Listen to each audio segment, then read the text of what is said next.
People like you always think the rules don't apply, Judge Richard Calloway said, his voice echoing off the polished wood walls of courtroom 3B, sharp enough to cut through the low murmur of attorneys and observers like a blade slicing silence in half. And just like that, the room shifted, not loudly, not dramatically, but in that subtle way tension creeps in when something isn't just wrong, it's familiar. Naomi Brooks didn't flinch, didn't interrupt, didn't even lift her chin as the words landed. She simply stood at the defense table in a charcoal gray suit that carried no designer label, no flash, no signal to the room that she was anything more than another overworked attorney trying to navigate a crowded docket on a Tuesday morning in downtown Chicago. Her hands rested lightly on a leather folder, fingers still, posture composed, as if the storm forming around her had already been measured, calculated, and quietly accepted. The fluorescent lights above hummed faintly, the American flag behind the bench stood perfectly still, and somewhere in the back row a chair creaked as someone shifted, uncomfortable, because everyone in that room had heard that tone before, that exact phrasing dressed up as authority but rooted in something else entirely. Judge Calloway leaned forward, peering over his glasses with a tight expression that suggested impatience rather than inquiry. I asked you a direct question, counsel, or are we wasting taxpayer dollars this morning? He added, tapping his pen once against the bench, a small sound that carried more weight than it should have. Naomi's eyes moved up slowly, meeting his gaze not with defiance, not with submission, but with something far more unsettling, clarity. She spoke evenly, her voice controlled, almost quiet. Your Honor, I was waiting for the opportunity to respond without interruption. And for a fraction of a second the air in the room tightened, because it wasn't what she said, it was how she said it. No edge, no apology, just precision. A few feet away, a young associate named Tyler Jensen glanced sideways at his colleague, eyebrows slightly raised. The kind of look that says, did she really just say that? While across the aisle, a public defender scribbled something in the margin of her notebook but wasn't writing anymore. She was listening. Judge Calloway exhaled sharply, leaning back in his chair as if the mere act of being addressed on equal footing was an inconvenience. You'll speak when I allow it, he replied, his tone colder now, more deliberate, as though each word was being placed with intention. This court runs on order, not attitude. A faint ripple moved through the gallery, not loud enough to be called a reaction, but present enough to be felt, like a shift in pressure before a storm breaks. Naomi nodded once, a small motion, almost imperceptible, and lowered her gaze briefly to the folder in front of her. Opening it with calm, deliberate hands, inside were documents neatly arranged, tabs aligned, everything exactly where it needed to be, nothing rushed, nothing out of place, because Naomi Brooks didn't prepare for moments like this. She anticipated them. Judge Calloway continued, his voice rising just enough to reassert control. You're requesting a dismissal based on procedural grounds that don't apply here, and frankly, I'm not convinced you understand the standard you're citing.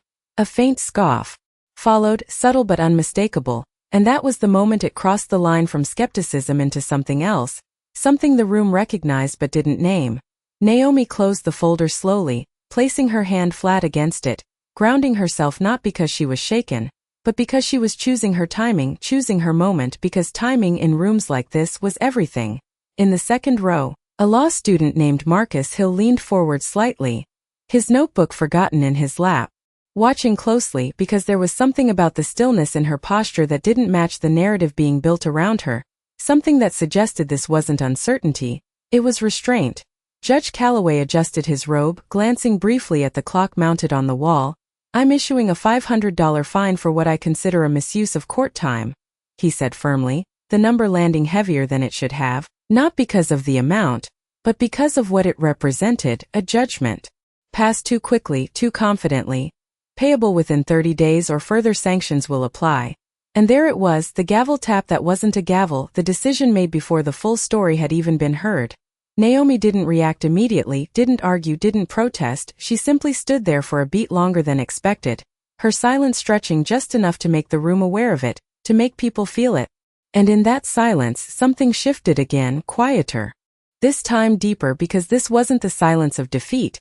It was the silence of someone deciding exactly how the next move would unfold, and no one in that courtroom, not the judge, not the attorneys, not the observers, had any idea that the moment they were witnessing wasn't the end of an argument, it was the beginning of something far bigger.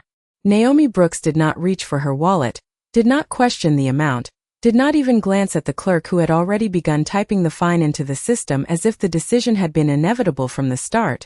Instead, she closed her folder with a soft, deliberate motion that echoed louder than the judge's earlier tap, her fingers resting on the cover for just a second longer than necessary, as though anchoring herself not to the moment but to something far beyond it. And when she finally lifted her gaze again, the courtroom felt different, not visibly, not in a way anyone could point to, but in the subtle shift of attention, because people were watching her now, not out of curiosity but out of recognition that something about her composure did not match the narrative being forced onto her. Tyler Jensen leaned slightly closer to his colleague, whispering under his breath, "She is not reacting the way most people would," and the woman beside him gave a small nod, eyes still fixed on Naomi as if trying to place her, as if her face belonged somewhere more familiar than this moment allowed. Judge Calloway shuffled a stack of papers on his bench, already moving on in his mind, already dismissing her as another case resolved, another voice silenced under the weight of his authority. "Next matter?" he called out, his tone brisk, transactional, but the words did not land the way they usually did, because the room had not fully let go of what had just happened. Naomi remained where she stood, not frozen, not hesitant, simply present, her stillness stretching into the edges of the courtroom like a quiet question no one had answered yet. And then she spoke again, not louder, not sharper, just clear. "Your Honor, for the record, I would like clarification on the basis of that sanction." And the sentence moved through the room like a ripple across still water, controlled, precise, impossible to ignore. A faint sigh escaped the judge as he looked back up, irritation flickering across his face. "Counsel, I have already ruled," he replied, each word clipped, final. "If you wish to appeal, you may do so through proper channels." But Naomi did not move, did not nod, did not step back. She simply held his gaze with that same steady calm that had unsettled the room moments before. And for the first time there was a pause, a real one, not procedural, not scripted, but human, as if even Judge Calloway felt it. That slight hesitation, when certainty begins to thin. In the gallery, Marcus Hill straightened in his seat, his pen hovering above the page but no longer writing, because something about this exchange did not feel routine. It felt like the edge of something unfolding, something he did not yet understand but could not look away from. Naomi reached into her bag then, not hurriedly, not defensively, but with intention, retrieving her phone and placing it gently on the table in front of her. The screen lighting up briefly before dimming again, a small action, almost insignificant but deliberate enough that Tyler noticed it, his eyes narrowing slightly as he whispered again, "What is she doing?" And no one answered because no one knew. Judge Calloway leaned forward, his patience thinning. "If there is nothing further, you may step aside," he said, his voice carrying the weight of dismissal, but Naomi did not step aside. Instead, she tapped her phone once. A single motion, subtle, controlled, and then rested her hand beside it, her posture unchanged, her expression unreadable, and in that moment, the courtroom did not know it yet, but something had already been set in motion beyond those four walls, beyond the bench, beyond the authority that had just been exercised so confidently. A clerk near the side desk glanced up from her monitor, frowning slightly as a notification blinked across her screen, something unexpected, something not part of the usual flow of court proceedings, and she hesitated, her fingers hovering over the keyboard as she read it again, her eyes flicking briefly toward the bench and then back to the screen, uncertainty creeping into her posture. Naomi spoke once more, her voice steady, measured. "I understand the process, Your Honor," she said, and there was no sarcasm in it, no challenge, just a quiet acknowledgement that carried more weight than defiance ever could. "I just want to ensure that the record reflects the reasoning accurately." And the way she said it made it clear that this was not about the $500, not about the sanction itself, but about something larger, something structural, something that extended beyond this single moment into a pattern that had repeated itself too many times before. Judge Calloway exhaled again, longer this time, as if trying to push past the discomfort creeping into the edges of the room. "The reasoning is clear," he said, though his tone had lost a fraction of its earlier certainty. "You misapplied the standard and delayed proceedings." But even as he said it, the words did not settle the way they should have. They hung there, thinner now, less solid, as if the foundation beneath them had shifted just slightly. Naomi gave a small nod, not in agreement but in acknowledgement, and then she did something that seemed almost out of place in the tension of the moment. She smiled, not broadly, not triumphantly, just a faint, controlled curve of her lips that did not reach her eyes. And that was the moment the room felt it again, that quiet, unsettling shift, because smiles like that did not belong to people who had just been dismissed. They belonged to people who understood something no one else in the room had caught up to yet. And as she stood there, composed, unshaken, the courtroom continued moving around her, cases being called, papers being shuffled, voices rising and falling, but beneath it all, something had already begun to change, something subtle but irreversible, and the people watching could feel it even if they could not yet explain why.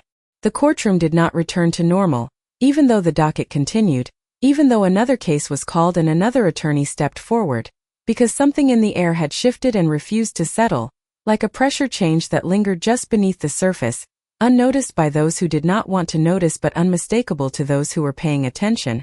And Naomi Brooks remained exactly where she had been, standing with quiet precision, her phone resting on the table, her presence now pulling more eyes than the case being argued at the bench. Judge Richard Calloway tried to move forward, his voice steady but carrying a faint edge of distraction. "Counsel, proceed," he said to the next attorney, but his gaze flickered just once toward Naomi, as if part of his focus had not fully let go of her, as if something about her composure had introduced a variable he had not accounted for. The attorney at the podium stumbled slightly over his opening sentence, not because he was unprepared, but because the room itself felt different, attention fractured, energy misaligned, and in the second row Marcus Hill leaned closer to the woman beside him again, whispering, "Something is happening." And this time she nodded without hesitation, her eyes fixed not on the bench but on Naomi. Across the room, the court clerk shifted in her chair, her monitor still displaying the notification that had appeared moments earlier, a message marked with a level of urgency she did not typically see during live proceedings, her fingers hovering above the keyboard as she read it again, slower this time, her brow tightening as the meaning began to settle in, and she glanced toward the bench once more, uncertainty now turning into something closer to concern. Naomi did not look at the clerk, did not scan the room, did not acknowledge the growing awareness around her. She simply stood, her posture unchanged, her breathing even, her stillness no longer passive but intentional, like a held note that refused to resolve. And that was when the first whisper started, quiet, almost accidental, from a man seated near the aisle. "Brooks," he murmured under his breath, as if testing the name, as if trying to place it somewhere beyond this moment. Tyler Jensen heard it and turned slightly, his own expression sharpening, because the name had brushed against something in his memory too, something he could not yet fully grasp but knew was not ordinary. "Wait," he whispered, more to himself than anyone else. "That name sounds familiar." And now the tension in the room was no longer just emotional, it was cognitive, people beginning to connect dots they had not realized were there. Judge Calloway adjusted his glasses again, his pen tapping once more against the bench, but the rhythm was off now, less controlled, less certain. "Let us keep this moving," he said, though the authority in his tone had thinned just slightly, enough that it could be felt even if it could not be openly challenged. Naomi reached for her phone again, not hurriedly, not discreetly. Simply as part of her process, her thumb brushing across the screen in a single, precise motion, and somewhere beyond the courtroom, beyond the wood-paneled walls and the echo of legal arguments, a system acknowledged that action, a signal received, a sequence continuing exactly as intended. The clerk's screen refreshed, another notification appearing beneath the first, this one longer, more detailed, and her eyes widened just enough to betray the shift in her understanding. Her hand moving instinctively to mute her microphone, as if whatever she was reading required silence, required space to process, and she leaned closer to the monitor, her voice barely audible as she whispered to herself, "That cannot be right." But it was, and the more she read, the clearer it became that this was no routine case, no ordinary attorney standing at that table. In the gallery, Marcus sat up straighter now, his notebook forgotten entirely, his attention locked on Naomi with a focus that bordered on disbelief, because the calm she carried was beginning to make sense in a way that unsettled him, not because it was loud or dramatic, but because it was controlled, intentional, like someone who had already seen the outcome and was simply allowing the process to unfold. Judge Calloway glanced toward the clerk then, catching the flicker of movement, the hesitation, and for the first time since the morning began, his expression shifted, just slightly, a crease forming between his brows as he sensed the disruption without yet understanding its source. "Is there an issue?" he asked, his voice still firm but now edged with something else, something closer to uncertainty. The clerk hesitated, her eyes moving from the screen to Naomi and then back again, caught between protocol and instinct, between the structure of the courtroom and the information now sitting in front of her, and she did not answer immediately, that pause stretching just long enough to be noticed by everyone paying attention.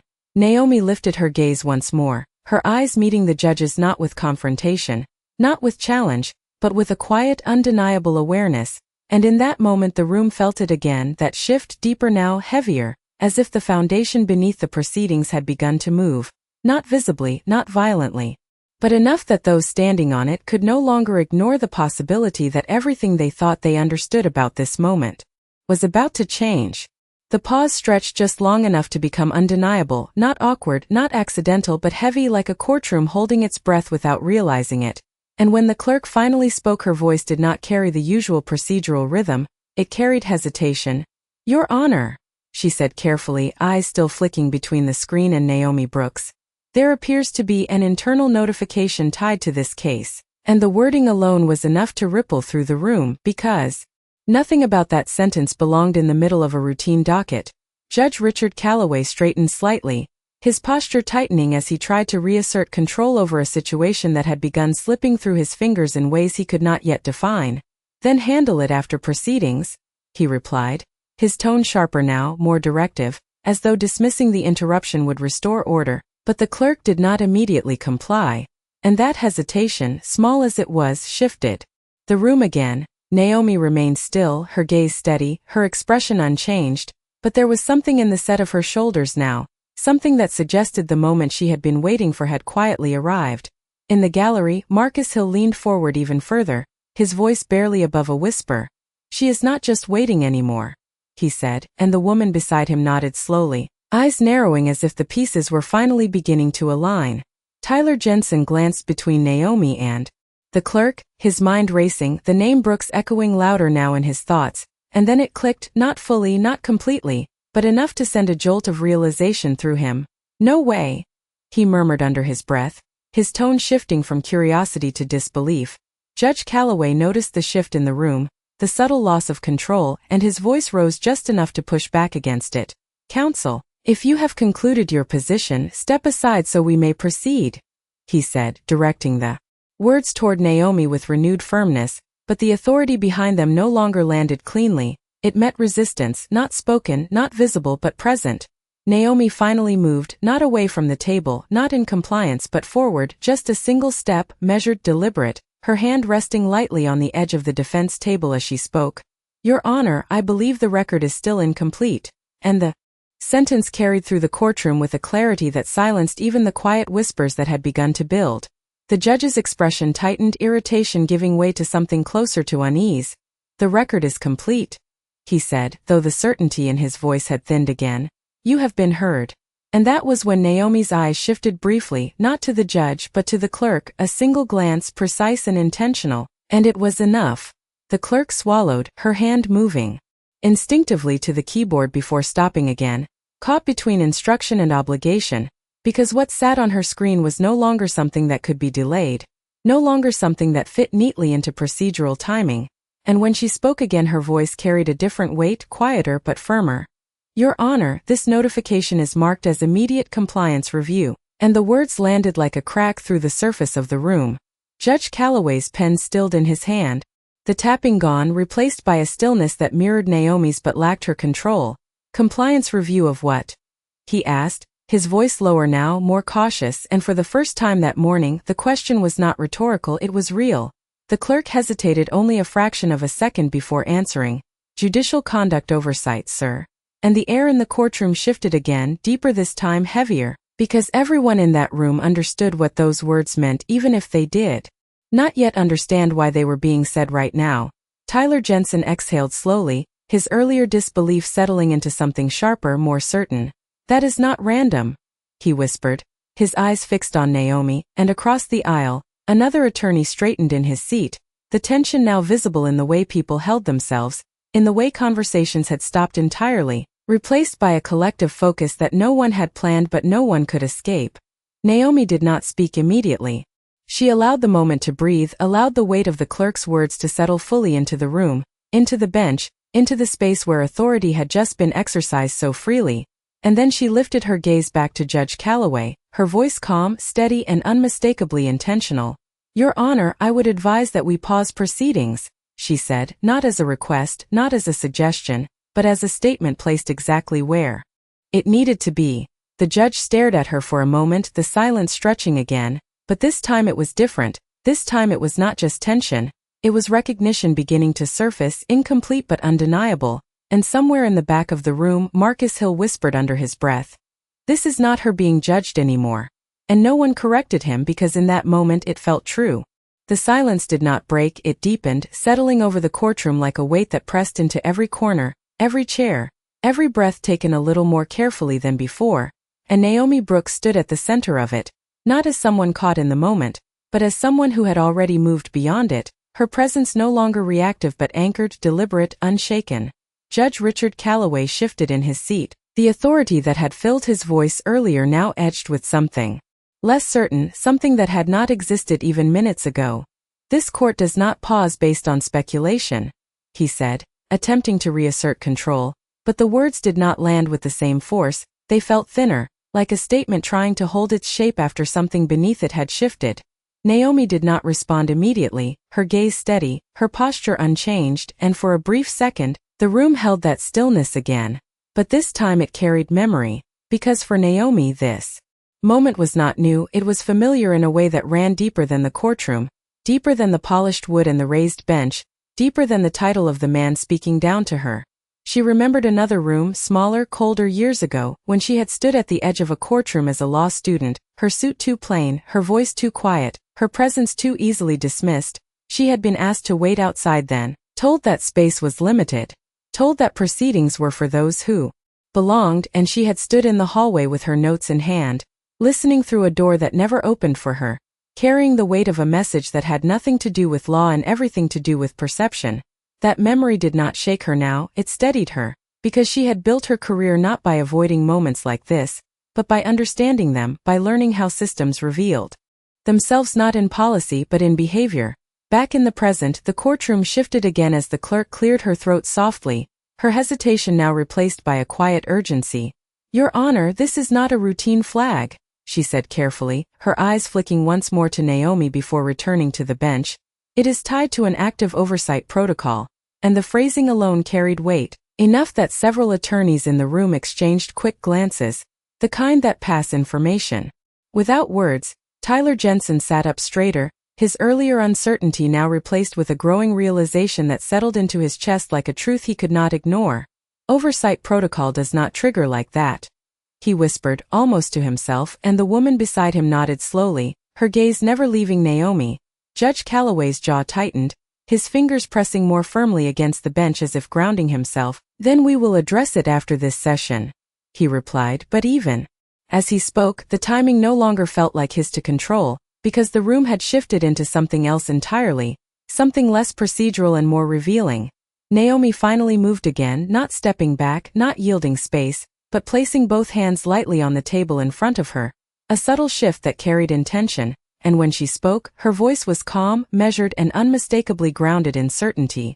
"Your Honor, with respect, this is already part of the record," she said, and the words did not challenge, they reframed, they repositioned the moment in a way that made it impossible to ignore.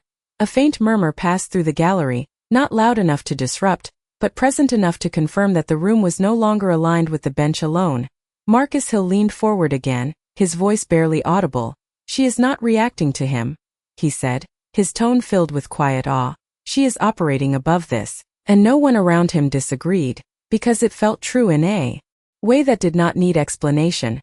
Naomi's eyes moved briefly across the room, not searching, not scanning, but acknowledging, as if she understood exactly how this moment was unfolding not just for her, but for everyone watching. And then she returned her focus to the bench, her composure unchanged, her presence unwavering.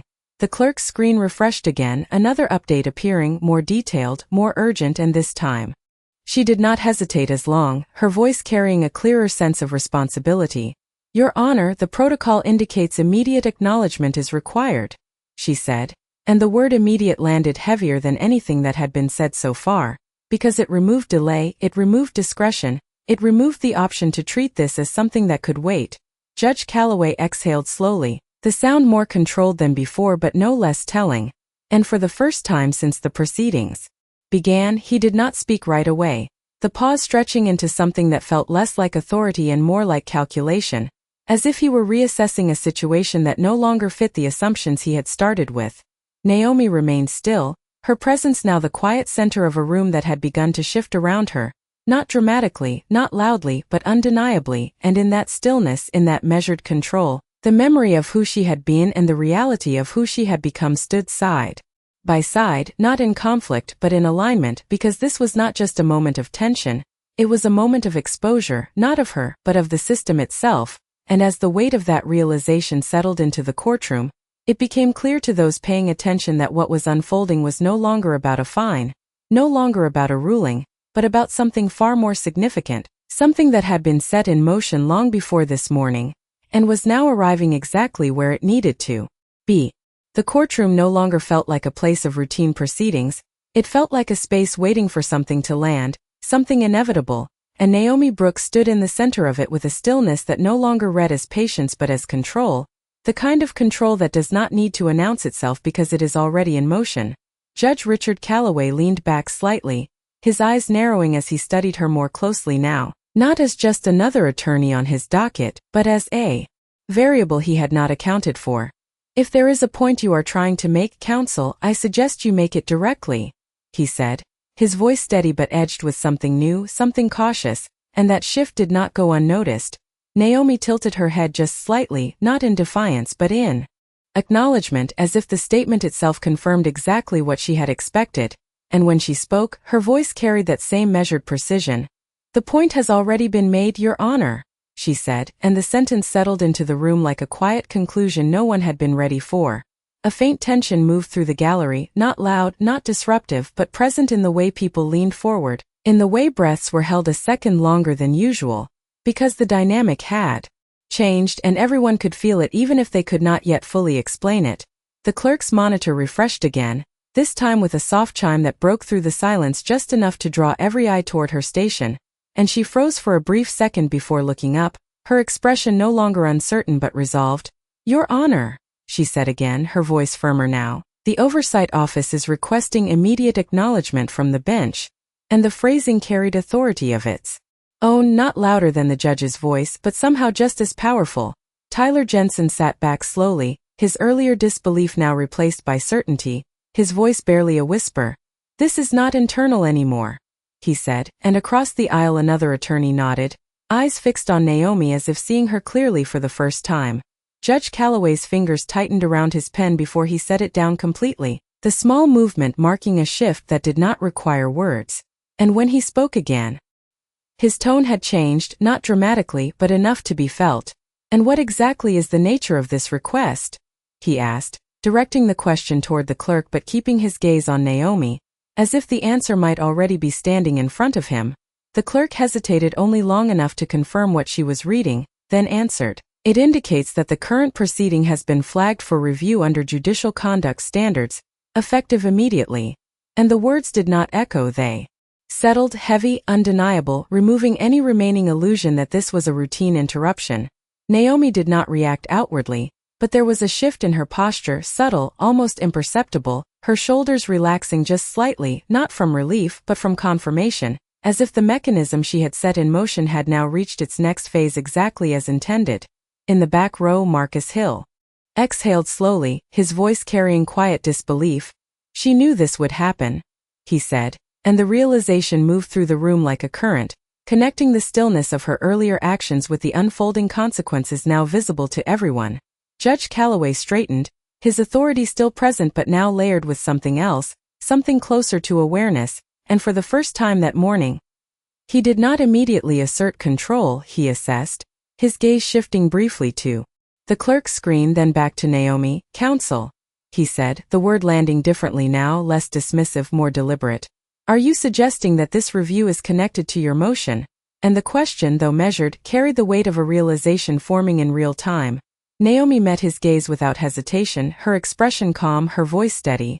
I am stating that the process has already begun, she replied, And there was no emphasis, no dramatics, just clarity, the kind that does not argue because it does not need to. A silence followed, deeper than the ones before, not tense but decisive because the shift was no longer subtle. It was present, visible in the way the judge's posture adjusted, in the way the clerk sat straighter, in the way attorneys in the room stopped pretending this was anything ordinary. The system that had once seemed distant, abstract, had now entered the room, not loudly, not forcefully, but with quiet authority, and Naomi Brooks stood at the center of it, not as someone reacting to power, but as someone who had already aligned herself with it long before this moment began. The question lingered in the air longer than expected, not because it was unclear, but because everyone in the room already sensed the answer forming before it was spoken, and Naomi Brooks stood there with the same calm precision that had carried her through every second of this unfolding moment. Her eyes locked on Judge Richard Calloway, not challenging, not yielding, simply present in a way that made avoidance impossible. The judge's posture shifted again, subtle but unmistakable, his shoulders no longer squared with the same rigid certainty, his gaze sharper now, searching, recalculating. "Then clarify it," he said. His voice measured, controlled, but no longer dismissive, and the shift in tone alone sent a quiet ripple through the courtroom. Naomi took a single step forward, not dramatic, not aggressive, just enough to reposition herself fully within the center of the room's attention, her hand resting lightly on the table as she spoke. "You asked if this review was connected to my motion," she said, her voice steady, each word placed with intention. "It is not connected to my motion." She paused, just long enough for the distinction to settle. "It is connected to your conduct." And the sentence landed with a clarity that did not need volume to carry its weight. A sharp stillness followed, deeper than anything that had come before, because this was no longer implication, no longer subtle, it was direct, undeniable, and the room felt it instantly. Tyler Jensen inhaled slowly, his earlier uncertainty gone completely, replaced by a realization that settled heavily in his chest, while across the aisle another attorney straightened, his expression tightening as if the full scope of the moment had just come into focus. Judge Calloway's expression hardened for a brief second, not in anger, but in reflex, as if reaching for authority out of habit. "Be careful with your words, counsel," he said, but the warning lacked the force it once carried, because the foundation beneath it had already begun to shift. Naomi did not react to the warning, did not step back, did not soften her tone, she simply continued, her voice as calm as before. "There is no need for caution, Your Honor," she said, and then, for the first time since the morning began, there was the faintest shift in her expression, not emotion, but revelation. This process exists for moments exactly like this. And the words did not escalate, they clarified, they reframed the entire room. The clerk's hands hovered over her keyboard, her eyes moving quickly across the screen as another update appeared, and this time she did not hesitate at all.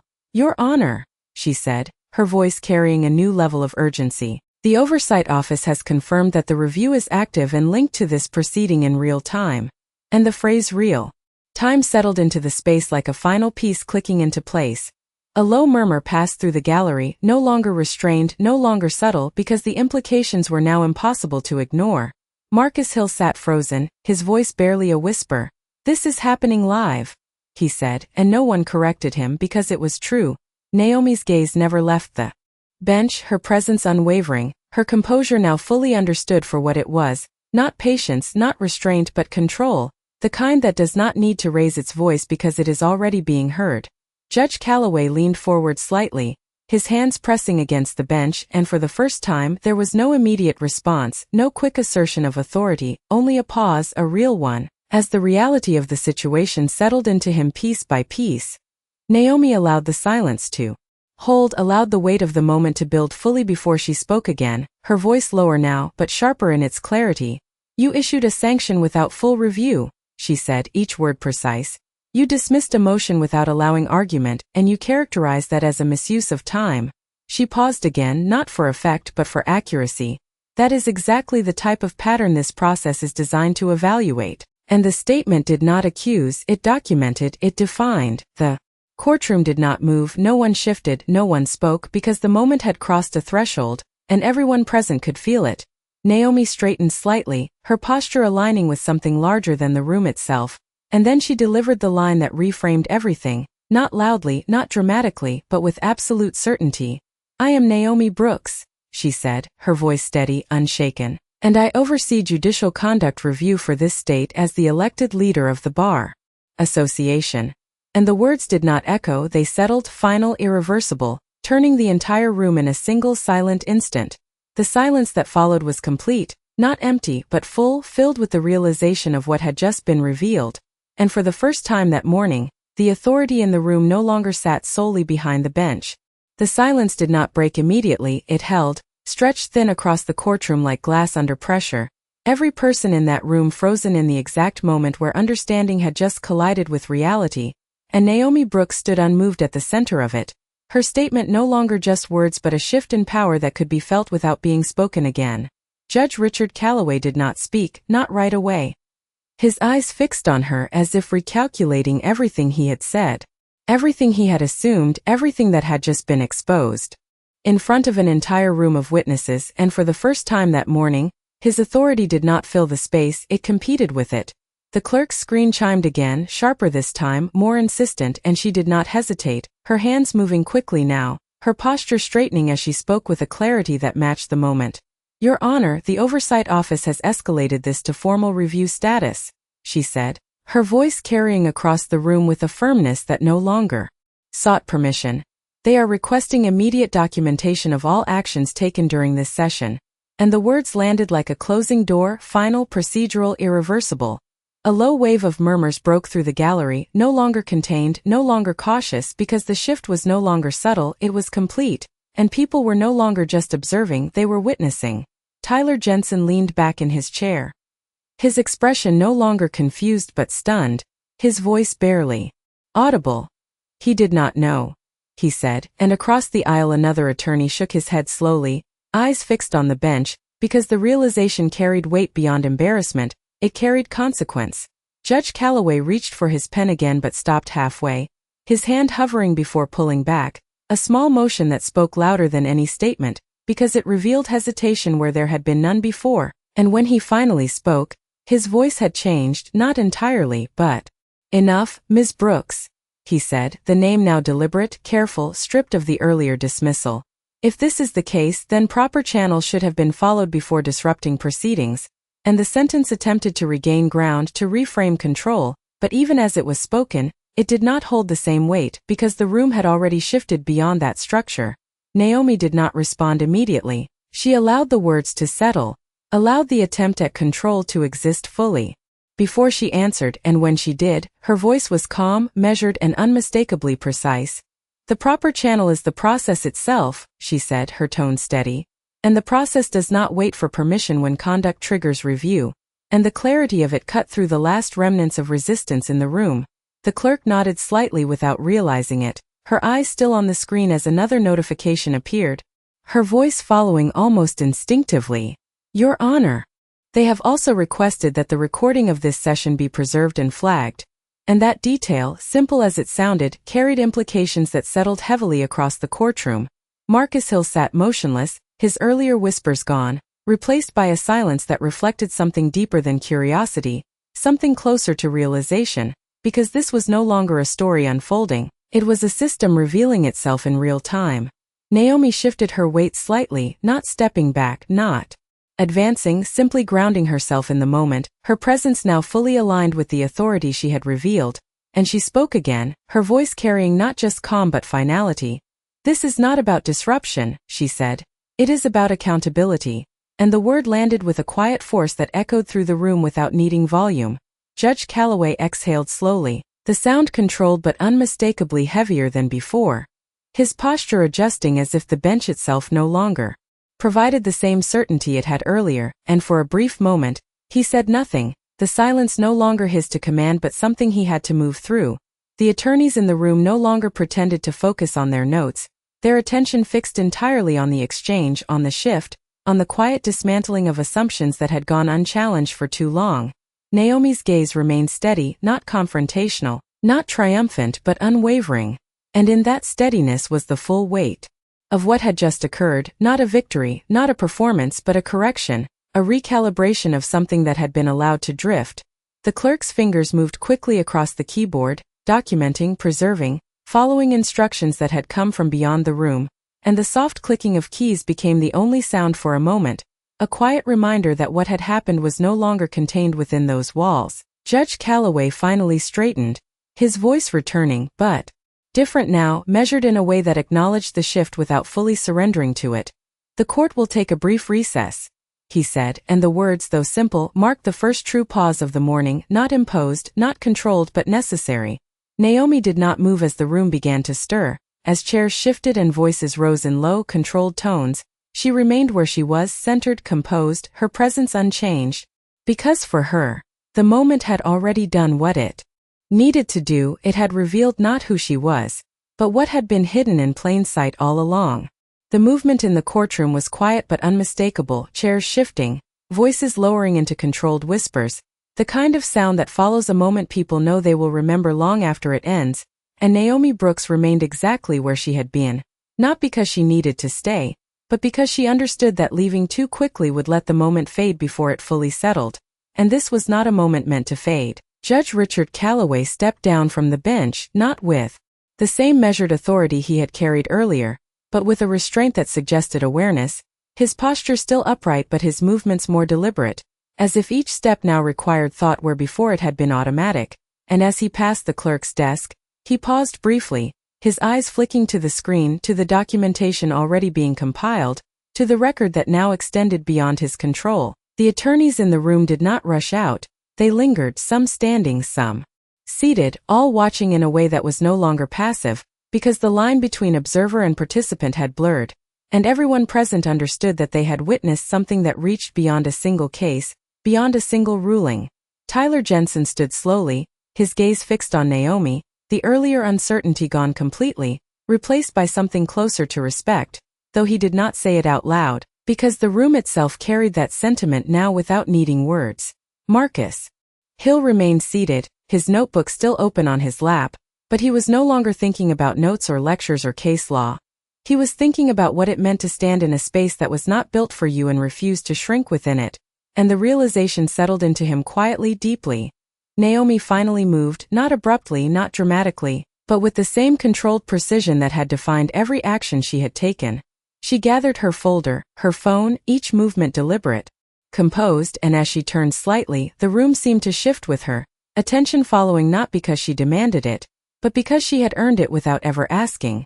Judge Calloway approached, stopping a few feet away, the distance small but significant, and for a moment he said nothing, the silence between them different now, no longer weighted by authority but by recognition, and when he finally spoke, his voice was measured, stripped of the earlier sharpness. "Ms. Brooks," he said, the name careful, intentional, "this situation will be addressed through the appropriate channels." And the sentence, though formal, carried something else beneath it, something quieter, something closer to acknowledgement. Naomi met his gaze, her expression unchanged, her presence steady, and she nodded once, not in agreement but in understanding.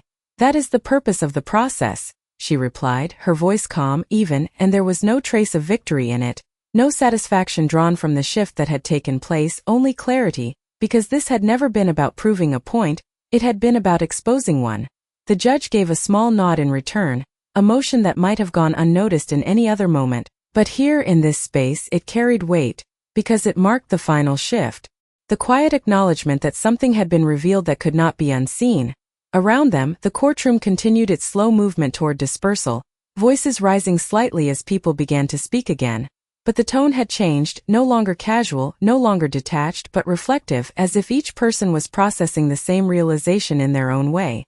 The clerk continued typing, her focus steady, documenting each detail with a precision that matched the gravity of the moment. The soft sound of keys, a reminder that what had happened was not just witnessed, it was recorded, preserved, part of a larger system that extended far beyond the room.